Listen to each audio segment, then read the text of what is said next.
wonderful accomplishments of Dr. Scott Annin, our outstanding professor.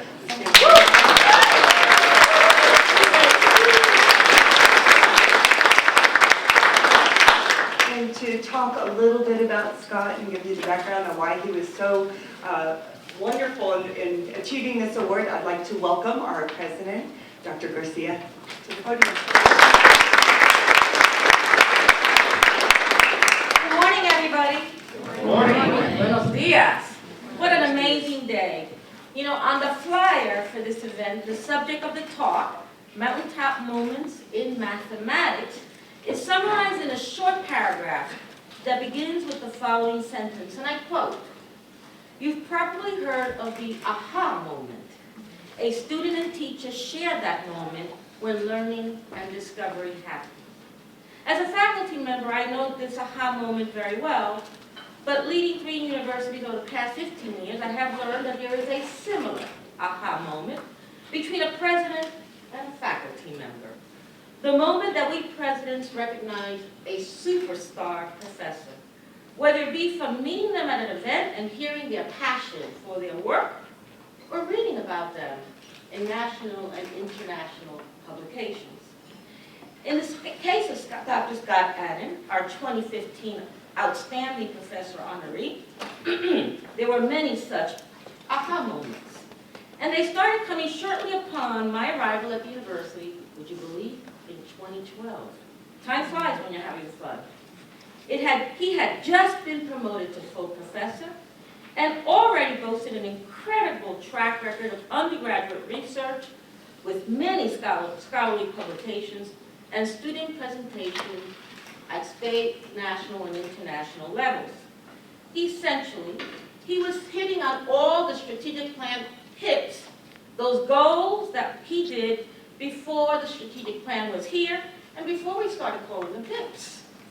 A longtime advisor in the Math Club and the 2012 winner of the NSM Dean's Outstanding Award for contributions to student success, Dr. Annin's achievements are endless. But for me, the most recent aha moment came a little over a year ago when I received a letter from him highlighting the fact that more than 1,000 students and mentors from nearly 100 institutions attended the 2014 Southern California Conference for Undergraduate Research, a program he co-directed as a 10-year veteran of the group's Board of Directors. Aha, I thought to myself, this guy is not only leading our HIP charge, he's the driving force to become the public model comprehensive university of the nation. In my response letter to Dr. Annin, I wrote, "It is Titans like you who set the bar for what it means to reach higher, and I am honored to serve with you." A few months later, I received another letter, this time from the Outstanding Professor Committee, recommending him as the 2015 recipient of the Outstanding Professor Award. The aha moment. Of course he was going to get that award. I present to you Dr. Scott Annin.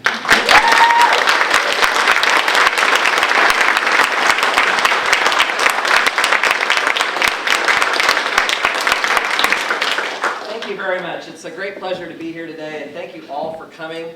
Thank you, Dr. Garcia, for that wonderful introduction. I really appreciate that. And thanks to the Faculty Development Center for hosting and sponsoring this event today. It's a great pleasure to be here with all of you. I have a few more people I need to thank, a few groups of folks that I had to take pictures of. This is about as close as I could come to getting most of the math department together for a single picture at the same time. These folks have supported me ever since I stepped foot on this campus 14 years ago, and I have to say thank you to all of my colleagues in the math department for supporting me and encouraging me to do the things that I love to do. And especially to the guy sitting right next to me in that photograph who nominated me for this, Stephen Good, my very dear colleague and friend. Thank you for everything you've done for me too. I appreciate that. I also want to take a moment to thank all of the students who have crossed my path over the last 14 years. I would not be here if it were not for them. They have inspired me. They've given me a great deal of passion for what I do. They've really given it back to me. And there's so many people that I would love to recognize individually how they've contributed to my career here. I just don't have time for that. But I do have I do take lots of pictures. Some of these students are here with us today, and I'm very grateful to all of you guys for coming out and supporting me on this presentation. So what I'm going to talk about today is kind of where I came from as an undergraduate at the University of Nebraska. I had a very fortunate academic track. I had professors who invested in me, who gave me research experience opportunities, who allowed me to be parts of various different teams and groups of people. I had a lot of intimate mentoring, personal mentoring. And one of the things when I came to Cal State Fullerton that was important to me, and I constantly strive to do, is find ways to have intimate, personal interactions with the students that cross my path. At a university this large, that can be a challenge, but I really wanted to do that. I wanted to have a personal, top-rate educational experience for as many students as I could possibly reach. And with that will come those aha moments. They tend to happen not in large, huge places, but in those personal, very small, intimate situations when you're interacting with students. The aha moment in math is especially noteworthy. The mathematicians in the room will think about the fact that they've had students who feel like they're in the dark, they just don't get it, they don't understand what's going on, and all of a sudden the light comes on. It's like that, and you could work for hours and hours and hours and get nowhere, and then all of a sudden the light comes on, you have that aha moment. And what a great feeling that is for both the student and the mentor, the instructor, when those things happen. So to the extent that I could think about ways of having a personal top-rate experience for my students, the better off I figured that my students would be. So, I want to try and have some takeaways for you today from the presentation, and one of them is going to be, are there ways that we can create more of these aha moments? I'm going to start calling them mountaintop moments. I like to climb mountains. I get to the top of these beautiful peaks and I see a view that I never saw before, something from a different perspective. So I'll sometimes refer to them in those terms. But how can we create more of these aha moments or mountaintop moments? I'm going to talk about 4 main points, and many of these are things that will perhaps seem obvious to you. In that case, view it as a celebration. Celebrate that we can think of this as a celebration of what many of us here at Cal State Fullerton are doing. We have so many faculty, so many staff that have given so generously of their time to mentor the students that cross their path. So I'm going to start off with "Time is Love." I put that in quotes because that's the title of a song that I happen to like. But that simple little phrase captures so much. If you want to know what people love, look at how they spend their time. I want my students to look at me and see that I'm spending my time doing what I do every day here, which is to be a professor, to be a mentor. And so time is love is very important to me. There's many places and ways that we can demonstrate this to our students, whether it's a research meeting in a faculty member's office, or going to a conference with a group of our students, or watching some of our students receive awards for their work. These are when we invest our time and actually go to the energy to recognize what our students are doing and participate in their success. I think that those sorts of things are very valuable to the students. Attending research conferences, this is a number of students giving talks in the math world and taking pictures, of course. It doesn't have to all be about academics. The math club plays against the physics club every year in basketball. I think they have another game this week, so that'll be coming up. And I was a mentor for the racquetball club here at Cal State Fullerton for a number of years as well. It could just be in those everyday moments outside of the classroom where your students hopefully see a little bit of the human side of you, not just the fact that you have knowledge and you have all these hard-edged skills as a professor, but that you actually are somebody relatable. And so when they see you outside of the classroom, I think that those things can happen. So this, of course, takes a lot of time to do. The second main point is support communities.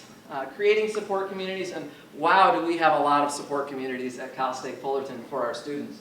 Absolutely amazing. In the math club, in the math department, we have a couple of organizations, the Math Club and the Smart Girls. These two groups of students, oops, I lost, there we go. These two groups of students hang out all the time. They support one another in their academic endeavors, as well as in their social development.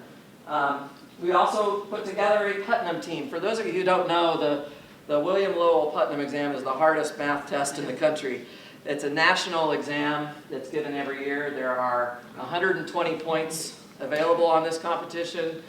Typically, 1 or 2 points is the average out of 100 points. A very challenging exam. You need a support community if you're going to participate in a competition like that. So, but we have fielded teams in the Putnam for a number of years. Of course, watching students go to conferences and supporting them in doing so, and in their research activities and class projects. The students are helping one another out, and the faculty mentors are helping those students to achieve that success as part of that support community. Supplemental instruction is something that's going on across the campus, but the math department has certainly made a big deal about that. Not just the students who are receiving the benefits of the teaching that the supplemental instruction leaders are giving, but those leaders themselves are a community, a support community for one another. And Harriet Edwards ran the tutoring center in the math department for a number of years, and I think Jolene Harris is doing it now. And that's another place where this mentoring is developed, and the students are enriched through that. We have a Fullerton Math Circle, which has a number of our undergraduates teaching the K through 12 students who are trying to hone their problem-solving skills. Dr. Suchava has done a great job with that. Turns out, though, that, well, what I'm going to do here is put up a whole bunch of big blue letters.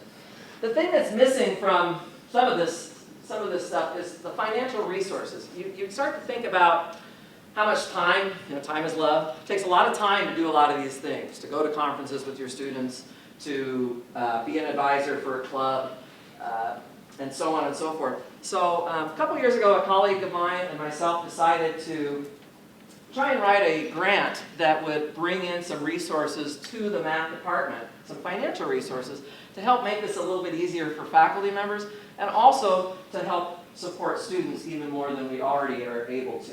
This is called the Graduate Readiness and Access in Mathematics Program. I'm just going to tell you a little bit about it because we're just getting this program underway as we speak. In fact, we should be ready to introduce the first cohort of students very shortly. We want to look for students who aspire to go to graduate school, who want to further their education beyond just a bachelor's degree. It's a $600,000 four-year program, and we're particularly hoping to support underrepresented students, disadvantaged math majors. We want to give them, of course, undergraduate research experience, opportunities to go to conferences, to network. Those things are a part of a lot of programs, REU programs and so on. But there's a few other things we're hoping to do as well. We would like to train our students to be good at comprehending and communicating mathematics. We want to particularly focus on that. It's actually possible sometimes to do research without really having that experience of trying to understand deeply what's going on, in the underpinnings of whatever it is that they're studying. So we want to focus on just reading and communicating mathematics. We also want to involve the family members of the students that will be in our program. A lot of times, underrepresented and disadvantaged students tend to have family members who aren't aware of the value of completing a college degree and going on to graduate school. We want to bring these family members to campus. We want to talk to them about their students' work. We want them to meet the other students in the program and celebrate what is going on in the program. We're going to help these students with their graduate school applications. The right fit between student and school is a crucial link that I think sometimes gets undervalued, so we're going to focus on that. We're going to develop some new courses for the program that hopefully will be long-lasting and be sustained in the math department for many years to come. I had a chance to start on this already last year with my colleague Angel Pineda. We taught the first cohort of students, here they all are, problem solving across mathematical concentrations, which was a wonderful way to introduce these students to what problem solving is like in various different mathematical contexts. And finally, it's kind of misleading to put it at the bottom of the slide here, but problem solving is a core component of our grant. Again, I think it should probably be up with undergraduate research in terms of its importance for a math major to learn. There's lots of evidence for this. We want to get students past just memorizing formulas and procedures. And we can do this. There is evidence to show that problem solving can be learned. It's not you have it or you don't, but you can actually improve your problem solving skills through practice. We're going to make sure that the students in our program are getting lots of that practice. And the benefits of problem solving have been well demonstrated for students in terms of their academic success and learning. So I think there probably should be a little more focus on problem solving, at least in my world, in the math world, and we're hoping to bring that into this program.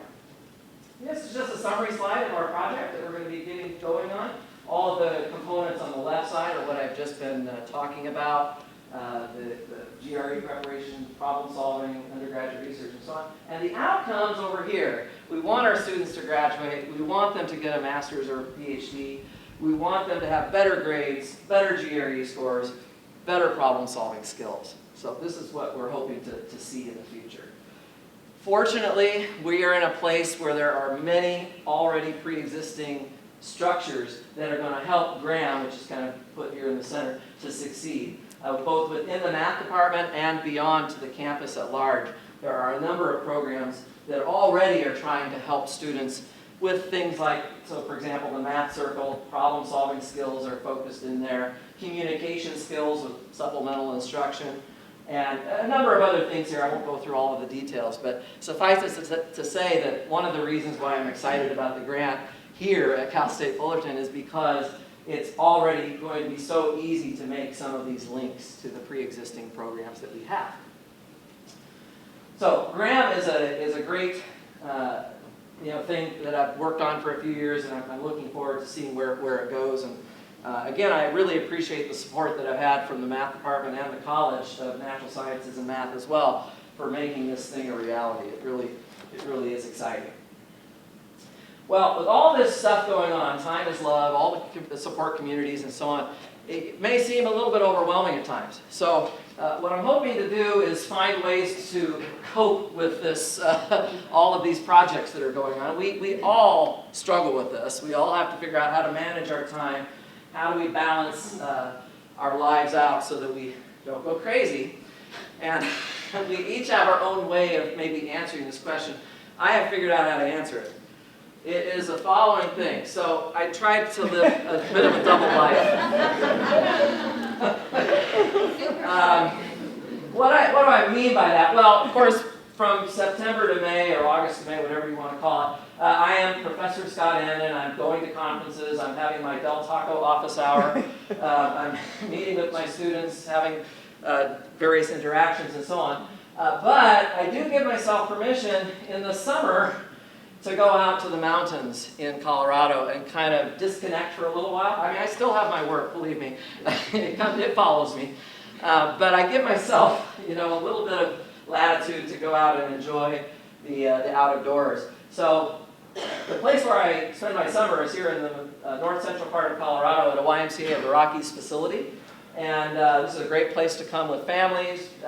Number of activities you can do there that are pretty cool. There's an aerial view of the campus. It's a huge place. Any sort of outdoor recreation you can think of practically is there, except for a beach.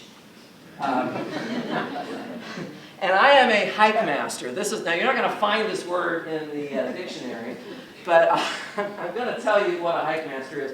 The first thing is that, well, here's a picture of last year's hiking team. There's about 15 of us here.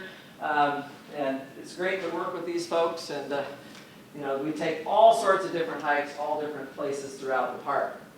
The one thing you will notice about every single person in that photo, however, is that they're not dressed anything like I am. It doesn't work very well to go hiking when you're all spiffed up like this. So if you'll forgive me, I did bring my backpack today. This is where I keep all of my gear, and I'm going to just change real fast. Bear with me. So I have my sunscreen. This is my headlamp because I might come back after dark. My sunglasses. except I can't see what those on. Let's try to do this a little bit better. My Cal State Fullerton math cap. Technical aside. Oh, here's what I need. I gotta take this thing off. Take this over here for a second. This is my handy dandy Hikemaster shirt. So, excuse me while I get this on. Hope I can do this right. I practiced this, but not with the microphone. It would help if I do things in the right order. Let's see if I can get this. Okay. Oh, I'm going to skip the boots today. You know, people show up for my hikes with sandals on. I have to send them back to their cabin and say, if you really want to come with me, you're going to have to change shoes. But I'll just wear my regular shoes for today. Oh, here's the hiking pants. These are great if you want to sled down the snow because it makes you nice and slippery. So, let's see if I can. This will be family friendly.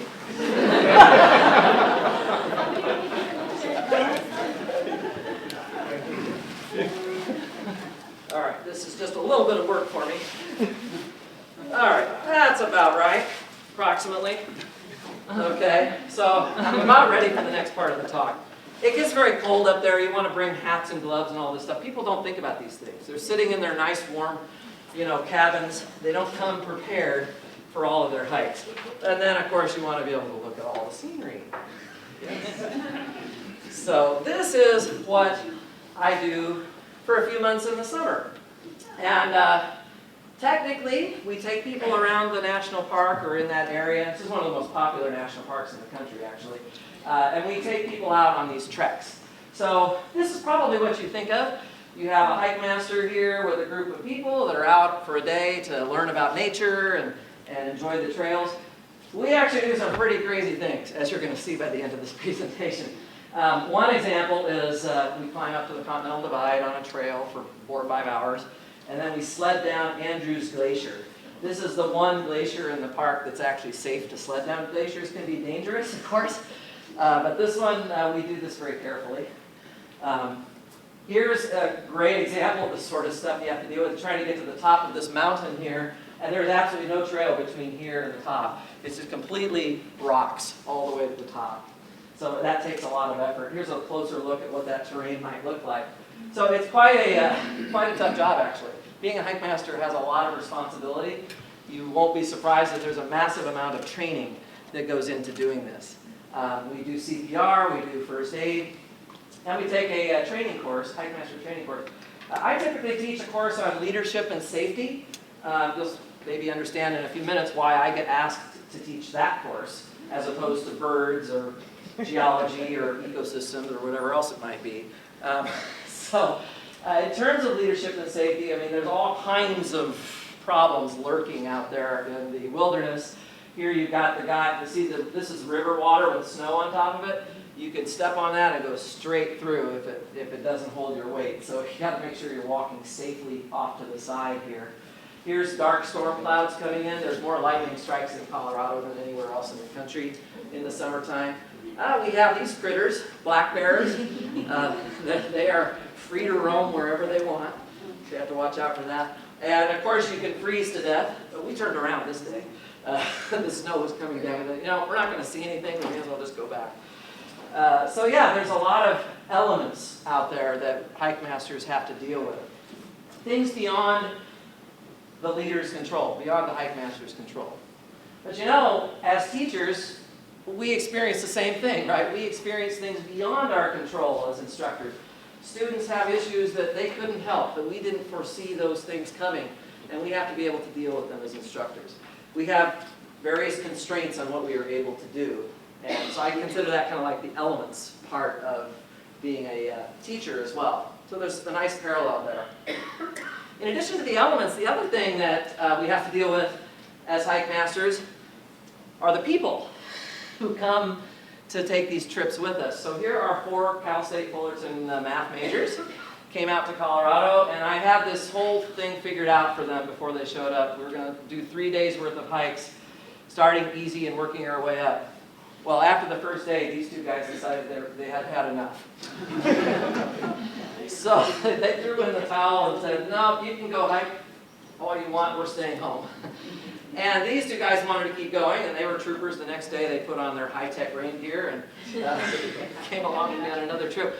Again, very similar to what we experience as instructors. You have a whole group of people with you, some who are really hot to trot and able to race up and down the peaks, and others who are not in quite the same kind of shape, or maybe they don't feel the same about the adventure. So there's a lot to juggle there. We have the same thing happen to us, don't we?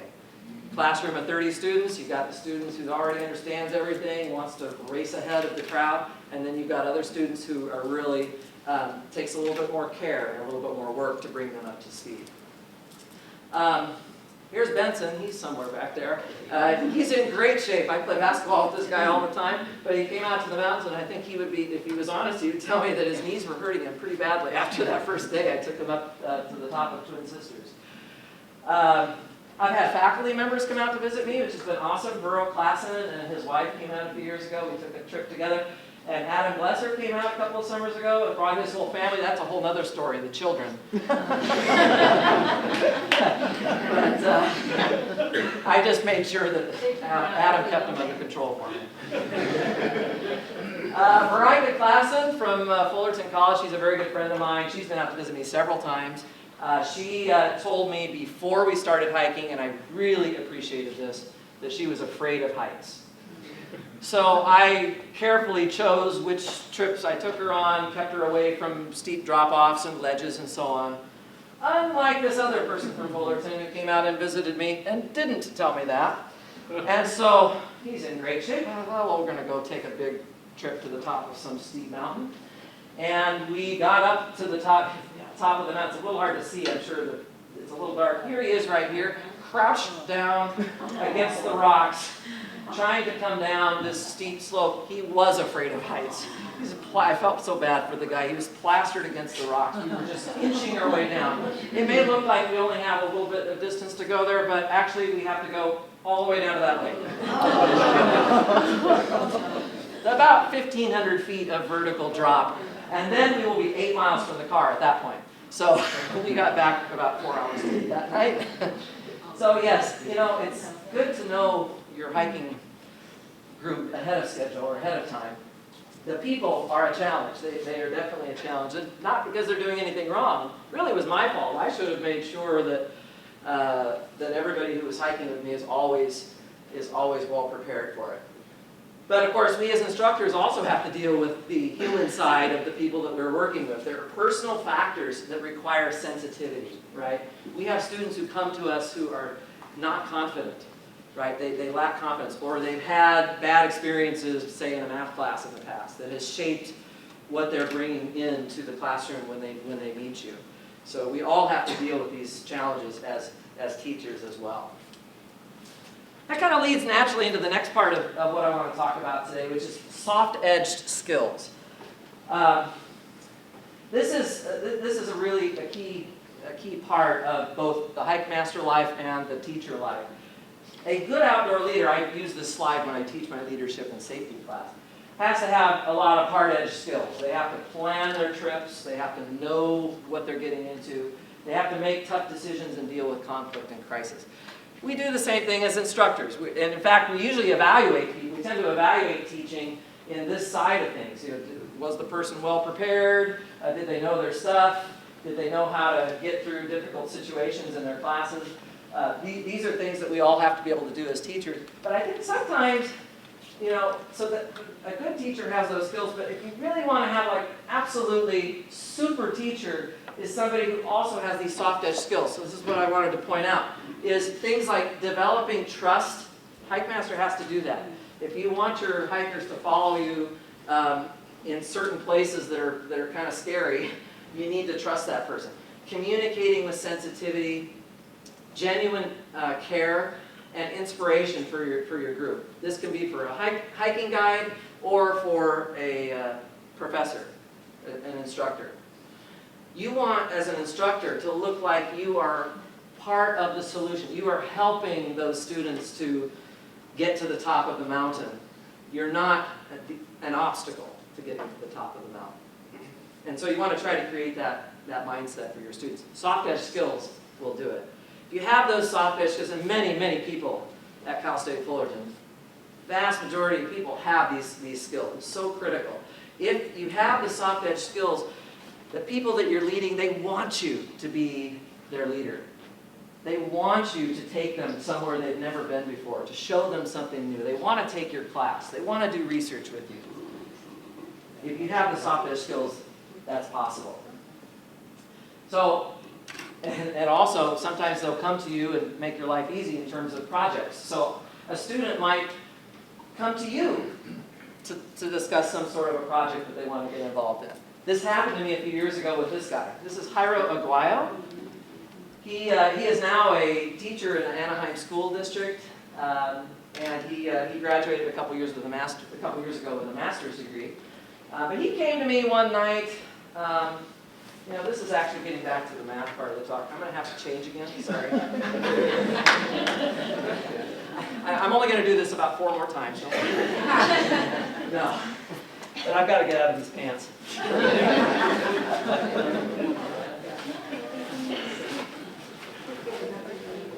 He came to me to talk to me about something that isn't even my research field. I hope I'm not messing up this mic. Okay, we're good. He wanted to talk to me about Fibonacci numbers, which isn't even my thing per se, but you know, I thought, what the heck, let's do it. So the Fibonacci numbers, many of you know what these are. You start with the numbers 1 and 1, and then you just add 2 consecutive numbers to get the next number. So after you have 1 and 1, you can generate this whole sequence of numbers. So he came to me and he showed me that it's actually possible to arrange these numbers in a different way. And by the way, Fibonacci numbers are extremely important in a variety of places. Population models, counting principles, computer scientists run algorithms that are based on Fibonacci numbers. And of course, they come up in nature everywhere. So this is an important topic for a mathematician.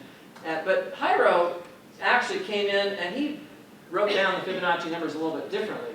Instead of a single column of Fibonacci numbers, he staggered them into 2 columns, like this. And now what you'll notice, if you focus on any single column, no longer is it true that each number is the sum of the 2 numbers above it. So for example, 144 does not equal 55 plus 21. But there is a relationship that Jairo had discovered, and just to illustrate it here, let's take, for example, 233. Jairo figured out that that's actually 3 times the number above it, minus the number that's 2 above it. And this is actually true in every single instance on this slide. If you arrange these numbers into 2 columns, what you're going to find is that there's a multiplier of 3 and a minus sign on the number that's 2 above the original number. Okay, so cool. Turns out this goes on. And so you can arrange these numbers into 3 columns. So again, you're just staggering the original list of Fibonacci numbers into 3 columns here. And there's, again, a pattern, but it's different from both of the 2 patterns I showed you before. Namely, each number is now 4 times the number above it, plus the number that is 2 above it. It's a different relation just based on how you're organizing these numbers, right? I didn't come up with this. I talked to Jairo about it. I don't know how he found it. Anyway, so the multiplier this time is a 4, and we have a plus sign. Well, you can keep going, and you can arrange these numbers into any number of columns that you want. And it turns out the multipliers that you get, these red numbers in the middle, form a very interesting pattern of their own. 1, 3, 4, 7, 11. These are the so-called Lucas numbers. It's another sequence where you start with 2 numbers, 1 and 3, and then you simply add those 2 numbers to get the next number. 3 plus 4 is 7. 4 plus 7 is 11. It's the same relation that the Fibonacci numbers obey, but with different initial conditions, essentially. So, turns out there's a whole formula. So he came to me, and we tried to get this general formula. There's the multiplier, the Lucas numbers. The K is just the number of columns that you put these Fibonacci numbers into. And you can essentially come up with this is a new relationship. Now granted, there are lots of relationships that are well known among the Fibonacci numbers, but this is a new one that Jairo was very pleased to have found.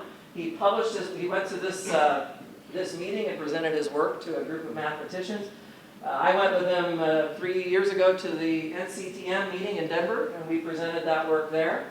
So he's had a lot of success out of this simple observation about Fibonacci numbers, which of course is something that is a very, very important and practical area of math. Oftentimes it's not that simple. Usually it's the professor coming up with the project to share with their students. And means that we need to think about good projects, and that's the fourth area of my presentation here, is how do we find good projects for our students, because that is what will generate more of those aha moments, more of those mountaintop moments. So I just put down, I've thought about this a lot over the years. I have worked with a lot of students on projects, and through my failures and experiences have learned a few things. And these will primarily feel like common sense, I have a feeling.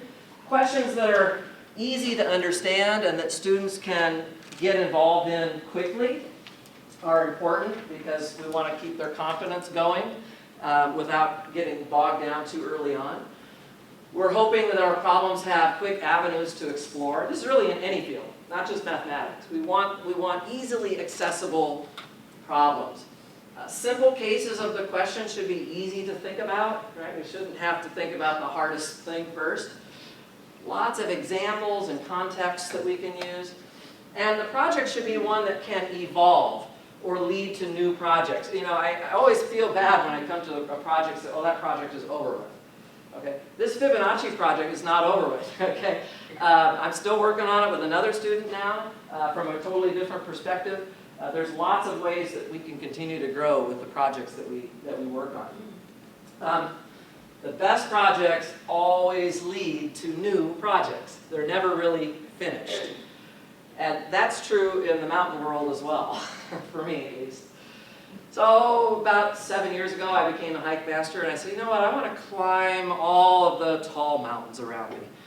So this is just a list. Don't take notes on this. Not necessary.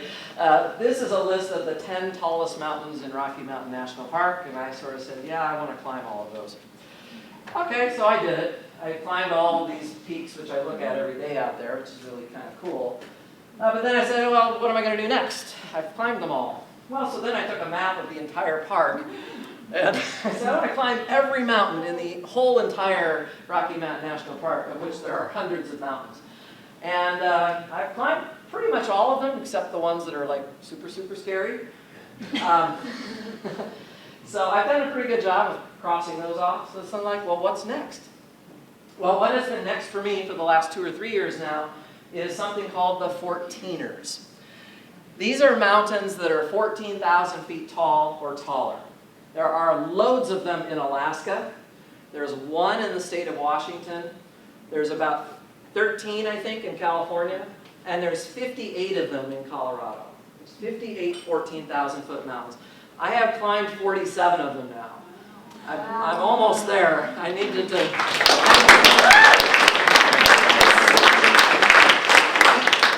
There are people out there who say, oh, you climbed one mountain, you climbed them all. I don't look at it that way. To me, every single one of these trips is unique and special. Who you were climbing with, when you were climbing there, what it was like on that day, the weather, and so on. These are all unique experiences. And I did not start with the hardest. I have now climbed almost all of the really, really hard ones too. But they vary greatly in difficulty. And I did not start at the top of the list. Our students don't start with the hardest material, right? We start with the easiest things first. Oh, by the way, I meant to mention, there is a website. Oops. Let me just click on that. This is what I'm addicted to in the summer. This is the 14ers.com. Go on here, and they have all of the 14ers. 58 of them are listed over here. You can click on each one, find out what the hike is going to be like, where to go to start the trailhead, and so on. And then you've got a forum over here where people are asking all kinds of questions about, you know, whatever to do with 14ers. So it's kind of an addicting thing to look at, and they have beautiful pictures up there. Let's see if I can get that out of the way, because I want to get back to this slide. But they are not of equal difficulty. They vary greatly in the challenges that they provide. So we tend to discuss climbing in terms of classes. A class 1 mountain has a trail all the way to the top. Class 2 mountain, there might be partial trail, but there, at least at some point you have to go off of a trail, but you can still just walk. Okay? Class 3, okay, now you need your hands. You're going to have to scramble a little bit. And if it's a class 4 climb, this is all a little bit subjective, but class 4 means you must use your entire body to make moves. Okay, it's rather tricky. Class 5 is ropes are required. I have never done a class 5 climb. I'm not really a rope type of person, and luckily for me, none of the 14ers are class 5. But there are some tough ones. So Mount Albert is actually the tallest mountain in Colorado, happens to be a class 1 climb. I did that 4 years ago. There's a trail all the way to the top. Mount of the Holy Cross, a couple years later, you can kind of see there's no trail, but I can still walk on that terrain. By the time I got to Crestone Needle the next summer, now I've got the helmet on, and it was also a very foggy day. It was kind of an eerie experience, but we climbed up this really steep gully to get to the top. Had to use my hands for sure. And then we come to the hardest 14er in the whole state. So this is a journey that has taken me to some things that, I never would have imagined 3 or 4 years ago I was going to do this. Just as I don't think Jairo would have imagined that he was going to do a master's in math and just do a whole bunch of research while he was here at Cal State Fullerton. Right? Our journey changes as we go along. This is the hardest mountain in Colorado. The 14ers.com users have rated it that way. I have done it. I would rate it that way. You have to basically go straight up the edge of this, and there is a knife edge. Okay, there is a knife edge. Here I am. I have one. Okay, you know what? It's better with the video. Let me just show you something. Now, watch out. Yeah, crossing the knife edge on Capitol Peak right now. That's the wind. That's the wind, yeah. That's the wind in the background. Yeah. Pretty exposed. Yeah.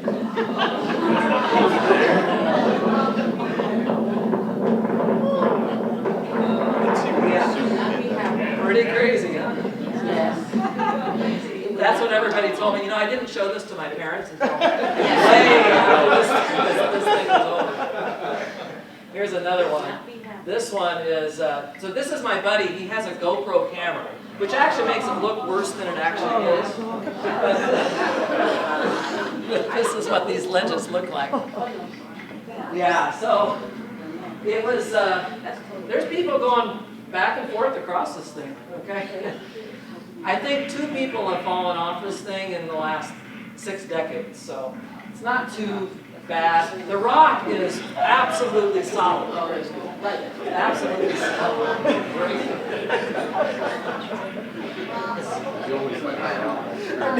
Anybody want to go hiking with me? Does the helicopter pick you up? I see some hands out there. Yeah, so what can I say? You know, we have to have a little fun and adventure out there. So it was a big challenge. Even after you get past the knife edge, you still have a lot of work to do here.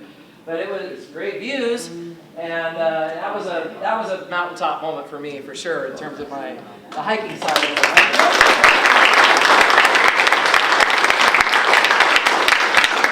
Don't applaud too early. I did one hike where I got to the top of the mountain, and then everything fell apart on the way down. So ask me about that story later. Okay. So anyway, these good projects. This was a good project. It has evolved for me from just climbing mountains outside my window in Rocky Mountain National Park to going all over the whole state climbing some of the hardest mountains I've ever climbed before. But in mathematics, it's also important that we come up with projects that can evolve. So you can start off with, gosh, what a simple sounding question. Does something have a square root? Okay, I think hopefully everybody has punched that button on a calculator somewhere, the square root button, right? So you can take a number like 25 and say, does that have a square root? Well, I hope everybody would say, yes, there's a square root, it's called 5. All right, but then you come to something like 18 and you already are in a dilemma because, does 18 have a square root? It kind of depends on what set of numbers you are going to work in. So this is a little hard to read here, sorry. It says, in a given set of numbers, does something have a square root? So if we say whole numbers, well then no, 18 would not have a whole number square root. But if we go over and allow ourselves to use decimals, real numbers, well now I can come up with an approximation of about 4.24. Okay, so it depends on what world we're working in here. And we can try any number of different examples. -4 is an interesting one. It doesn't have a square root in the real numbers or the whole numbers. Well, then, therefore, it makes sense to talk about another set where the number does have a square root. The complex numbers. Some of you might be familiar with this symbol I right here. It's a little hard to read, I know. That's just the square root of -1 is I. And so I squared is -1, and so -4 will have a square root, which is 2I. Okay, so you can keep doing this, and there's no reason you have to stick to very familiar sets of numbers. We can ask these kinds of questions in other more abstract contexts. So we've all done clock arithmetic. If it's 11 o'clock right now, and I say, well, what time is it 4 hours from now? I hope you're going to tell me it'll be 3 o'clock. You just did clock arithmetic. You wrapped the numbers back around, start basically no number bigger than 12. You'd go back to 1, 2, and 3 again. So in the clock world, you can also talk about finding square roots of various elements. Okay? And you can follow this up with a number of extensions. It can evolve in a number of ways. How many square roots does each of these numbers have? And what about cubed roots or fourth roots or so on? There's lots of ways to extend this very simple question.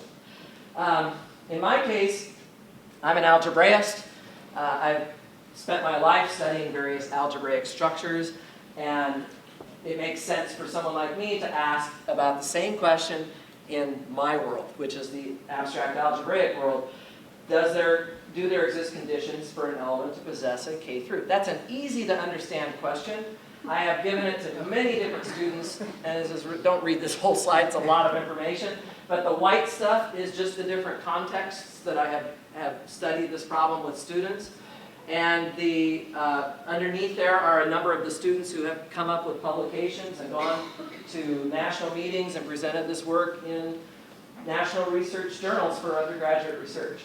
So here's a bunch of the students who have participated in those projects. And this is still an ongoing thing. There are still other algebraic structures that I'm looking at and studying this problem in. Something as simple as does something have a square root has tremendous applications as well in the real world. This is an important type of subject, particularly in number theory, so factorization of large numbers and cryptography, as well as acoustical engineering. So these are questions that people actually do care about. Mathematicians sometimes take a hard rap because we're just curious. We'll answer a question just because we are curious about it. We don't know what it's for. But a lot of times those questions that start out sounding very simple turn out to have great applications. So I should probably add that to my list of what makes a good project. It has to have useful applications. It would be nice if it has useful applications.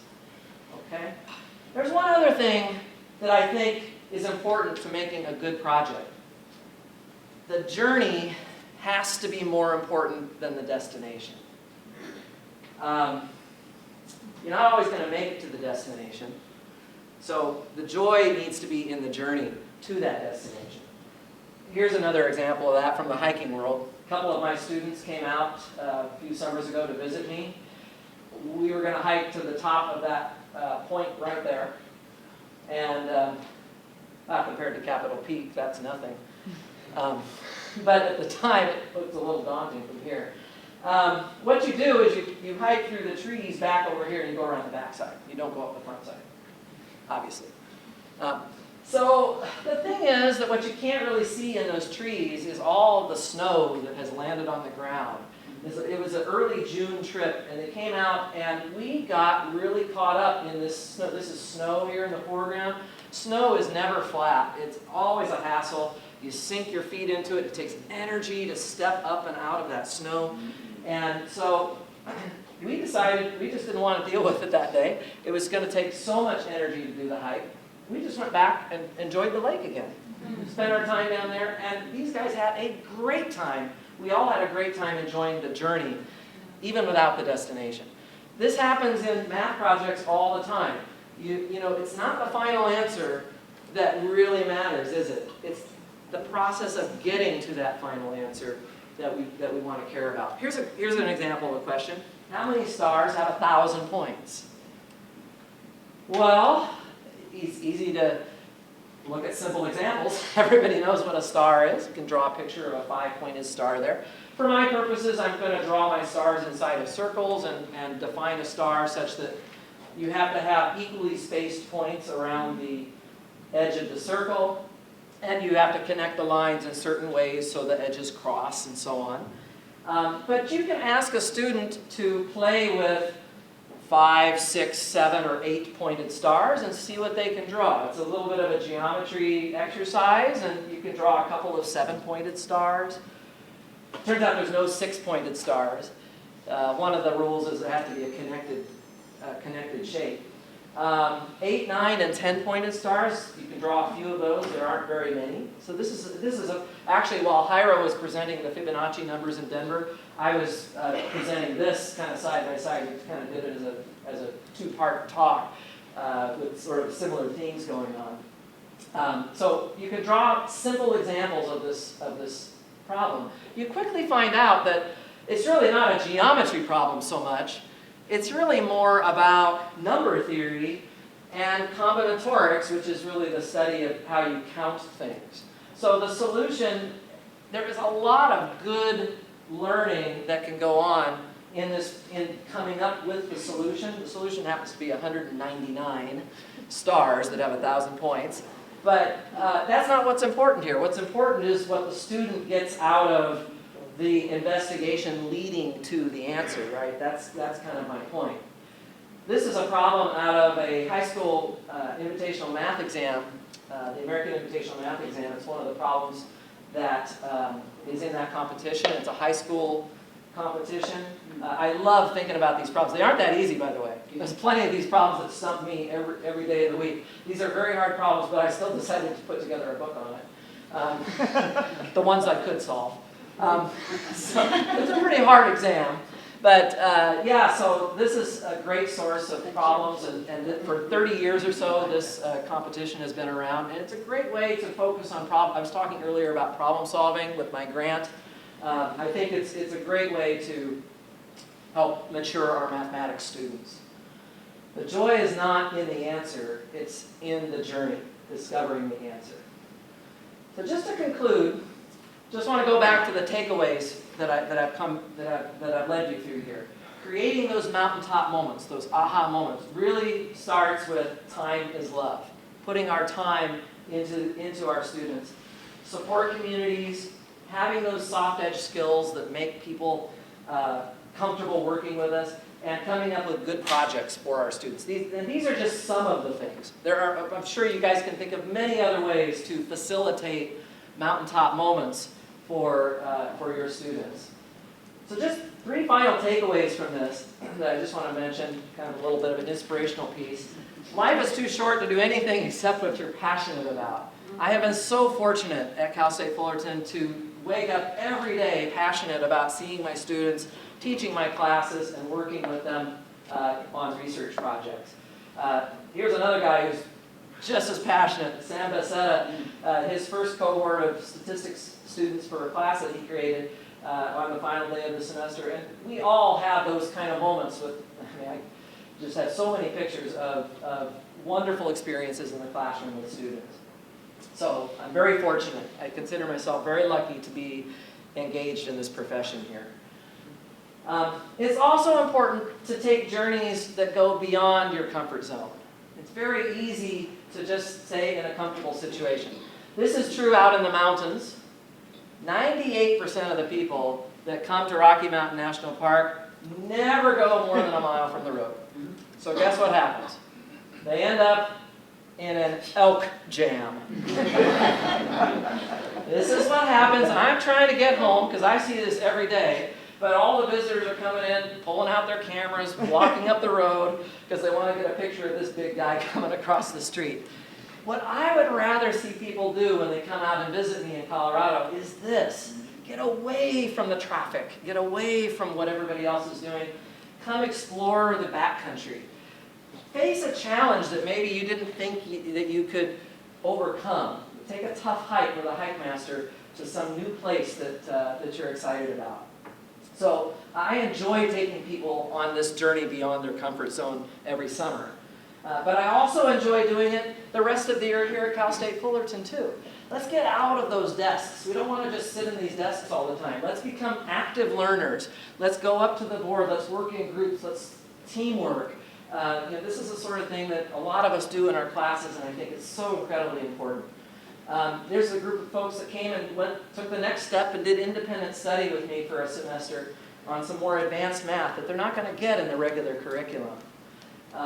As I said before, going to conferences, I've had so many opportunities to travel with these students to different places around the country. Here's Dr. Jamshidian working with one of our scholars from a few years ago on a research project in his office. Dr. Smith with a bunch of her students at a national math conference last year. This was just last weekend. Dr. Agnew's students were busy presenting their work on twisters at this Pacific Math Alliance meeting.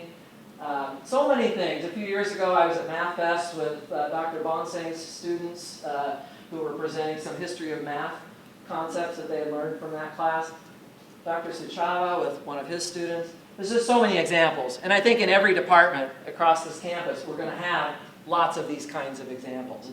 Fantastic opportunities to go beyond our comfort zone. Well, I went beyond my comfort zone. I didn't know what I was getting into.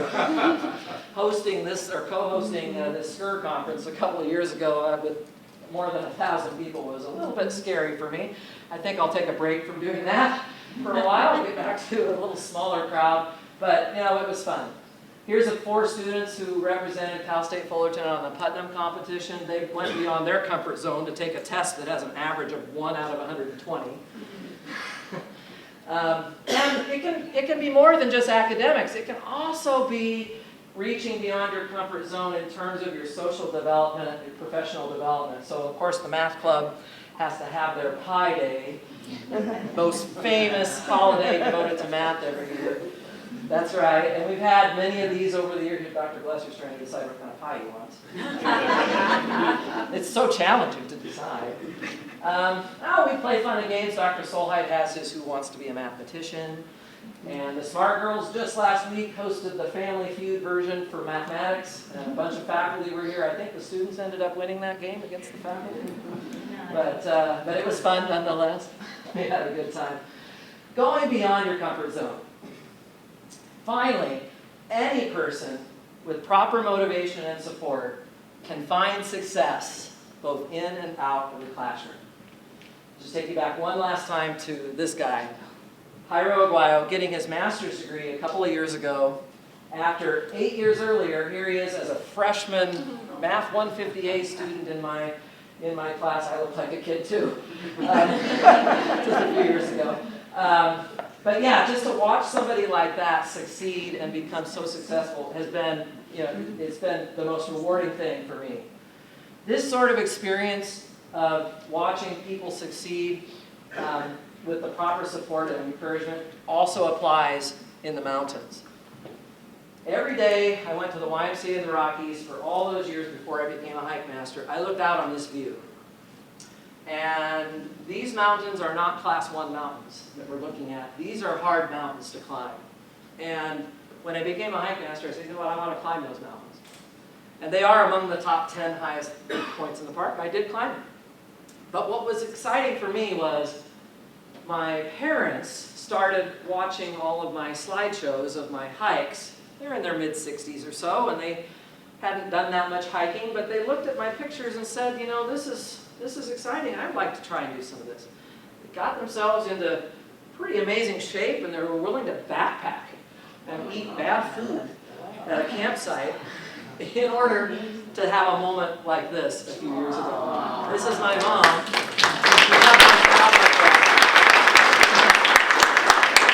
That's the top of the mountain that I just showed you in the previous picture. And they caught the 14ers bug. So she said, I want to climb a 14er. So she took my dad and myself. We went up to the top of Quandary Peak a few years ago, up with the clouds. It was a really exciting day. So in some way, I kind of inspired them to find a love of mountains. But really, honestly, it is the other way around. It is these two people who have inspired me.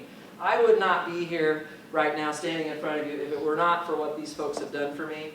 So I really should dedicate this whole presentation to my parents for being the two most inspiring people that I have ever known. Thank you guys very much for coming.